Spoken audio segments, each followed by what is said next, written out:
How's it going, guys? Welcome back to the Revolutionary Road. Today we have a stock pick of the week, and we have VIVO Cannabis Corp. So, as I said last week in my JWC video, I was going to bring you another company that's quite close to home for me. And the main reason for this is because VIVO Cannabis is actually located in Napanee, Ontario. So their facility, which it used to be called Abcan Global. So Abcan basically renamed themselves to VIVO Cannabis back in 2018. It changed its name from Abcan Medicinals, and it operates the Van Leuven facility, a 29,000 square foot facility in Napanee, Ontario, with an annual production capacity of 1,500 kilograms of high quality indoor grown cannabis, plus 4,000 kilograms of cannabis grown for extraction in seasonal greenhouses. So basically, this is their initial flagship operation, Abcan, and since 2018 they've been able to grow 1,500 kilograms a year, which is a quite decent amount. Now, the one major thing I want to talk about with this company is the fact that they are focused on small batch cultivation, which means they're not focused on massive production. They're actually focused on smaller batch production, which increases quality, which means they have a high quality product, which is desirable. So as you see here, they have a lot of different brands. They have their Fireside Cannabis, they have Beacon Medical, and they have Harvest Medicine, and they have Canna Farms. So these are all of their production capacities essentially, and all of their different operations that they have. So Canna Farms is an LP in British Columbia that was purchased by VIVO, which gave them the ability to produce both THC and CBD products, and it allowed them to essentially focus on their organically grown small batch process, because Canna Farms is essentially focused on the same thing, and they've been growing since 2014. So they have a very, very good history, at least been growing for the past 5-6 years, and have a lot of experience in the market, specifically when we're talking about organic and small batch cultivation. So, going over to their fact sheet here, we're going to see kind of what the company is trying to tell us about their products. So you have a list of all their products here: Fireside Lumina, Harvest Medicine, Canna Farms. And essentially, this fact sheet gives a breakdown of where their business is focused. So as you see, they're focused on providing premium products and services with health and wellness focus, medical grade cannabis with award-winning quality. Now, they're not saying they're focusing specifically on the medical market, but they're saying they're producing medical grade cannabis. And what that means is that it's a high quality cannabis, which is something that not all producers are focused on. This is a big, big thing that people need to think about, and I'll show you in a second why this is such a big reason and why this is important. Okay, but innovation-driven product development guided by data and insights, with 8,000 kilogram current annual capacity. So right now, with Canna Farms, with Fireside, with Harvest Medicine, and all of their production capacities, and I'm going to talk about their new expansion facility in Napanee.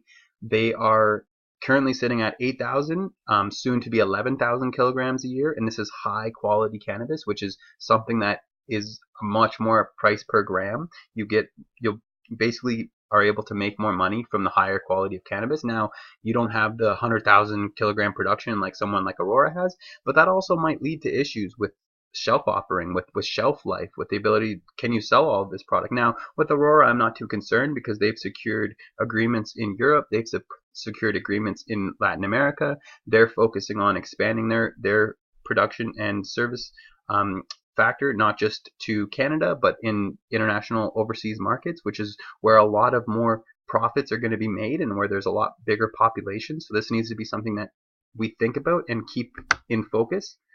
The other thing is that by 2021, with the upgrade of their new expansion facility, which I'm going to talk about in 2 seconds, they're going to be upwards of 50,000 kilogram capacity.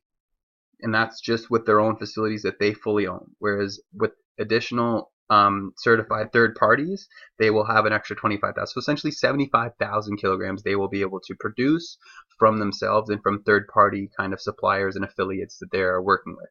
And like you see at the bottom, for the adult use medicinal, they have 18,000 patients serviced through our 2 LPs. So essentially that's like Canna Farms and Fireside, if I'm not mistaken, or maybe Harvest Medicine, whatever one is actually subscribing patients. So that's where you see their big kind of, 18,000. It's not the same as say Aleafia with 60,000 patients, but it's still, 18,000 patients from where they are located.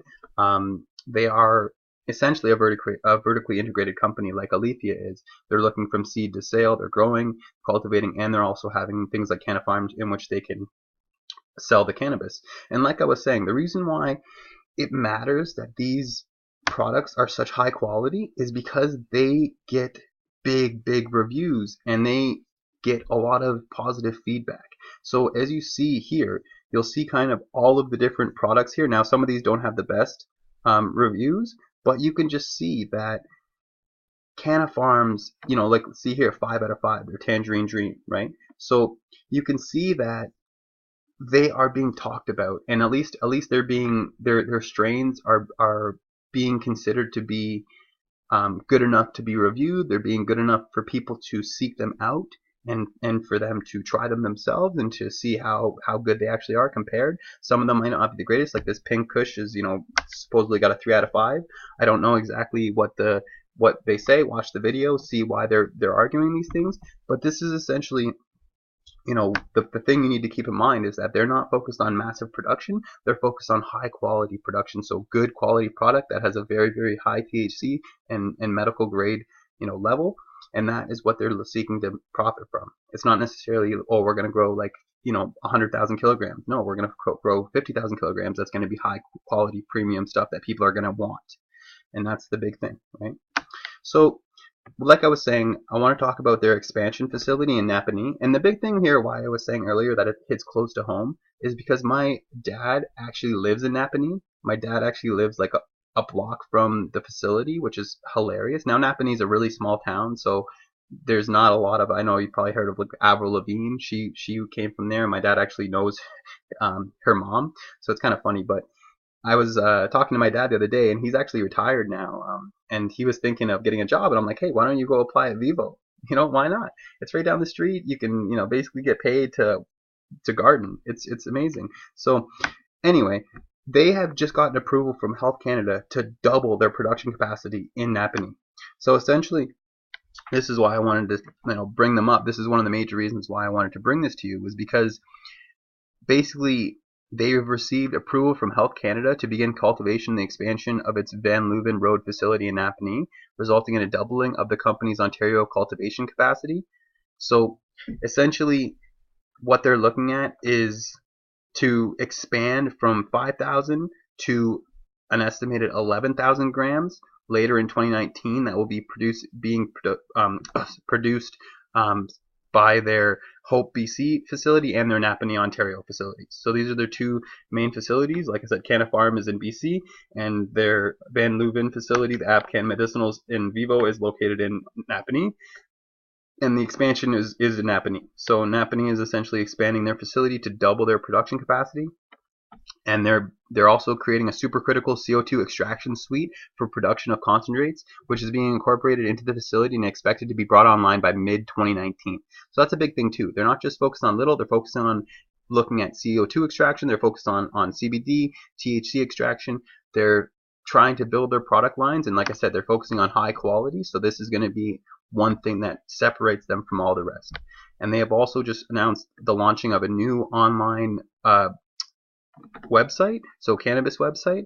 So essentially Canna Farms has opened their own website, and they've launched their own system, so that for doing not only medical but for recreational as well. Now they have their own system. Like I said, Harvest Medicine is their clinics are their main medicinal platform. So that's where they're going to be bringing in their medicinal customers, and through Canna Farms, they're essentially looking to expand into the recreation and medical markets. So this is one of the big, another big announcement that is going to differentiate them and allow them to maintain their vertically integrated model. And the other thing that I want to talk about real quick is essentially their upcoming Q4 and 2018 financial results and operating results. So essentially this is going to be their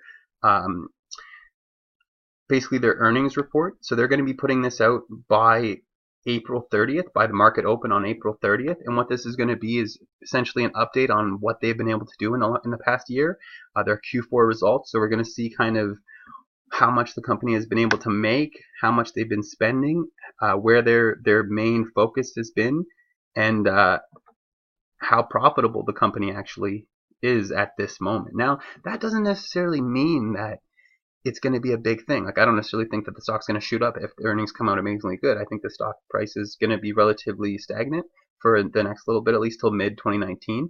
But this is a kind of stock that I think can shoot up. And when I say shoot up, I mean like, to $2 maybe. We're talking like, it's at 80 cents right now. So we're talking about like maybe, a jump to 150, a jump to $2, which is 150% increase. It's really good.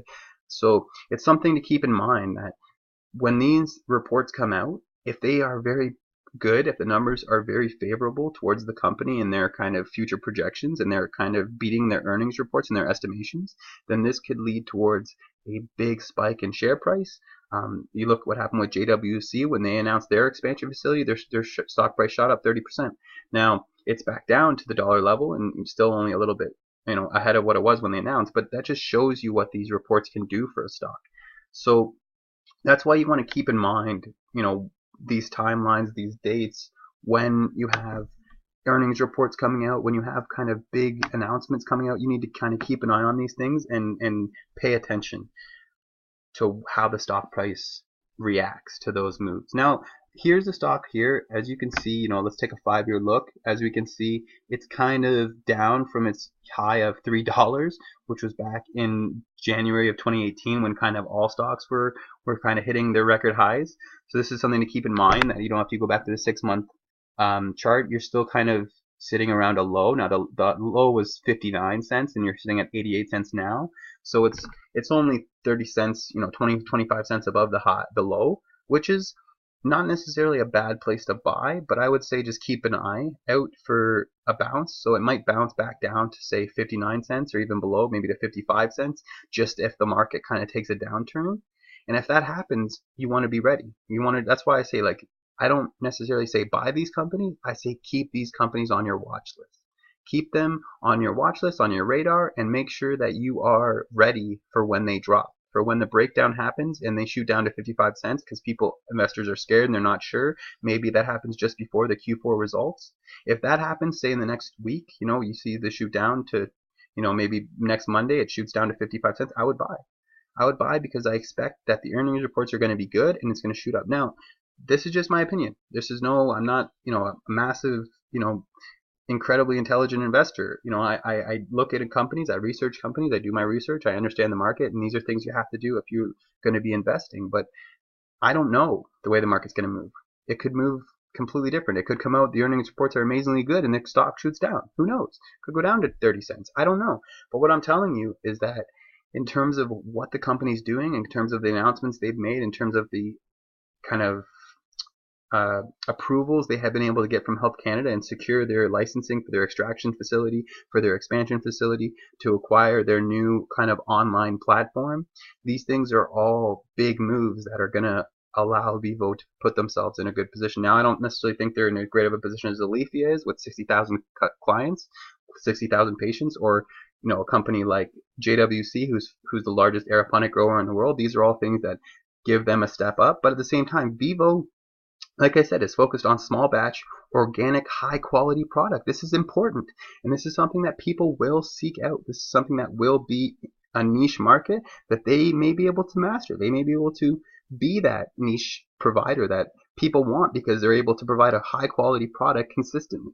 And this is important. So this is why I say you need to keep VIVO on your radar. This is why we need to be cognizant of how the stock price is moving, where it's at right now, what the valuations are, and where we see this company going in the future. This is what investing is all about. So I thank you for watching this video. As I said, this is Revolutionary Road, and I'm coming at you with another stock pick this week. This week it's VIVO Cannabis, and I hope you guys enjoyed this video. If you have any questions about the company, or if you want me to do a stock pick, or if you have any thing for me to say or do, or you want me to look into anything, feel free to ask. Feel free to let me know. I'm here for you guys, and I hope everybody had a great Easter weekend. Now we're going into the NFL draft and the NHL playoffs, two things that I like very much. I hope you guys enjoy them as well. If not, well then, hopefully enjoy my stock picks. Have a great day, guys. Like, subscribe, and share. Have a great day.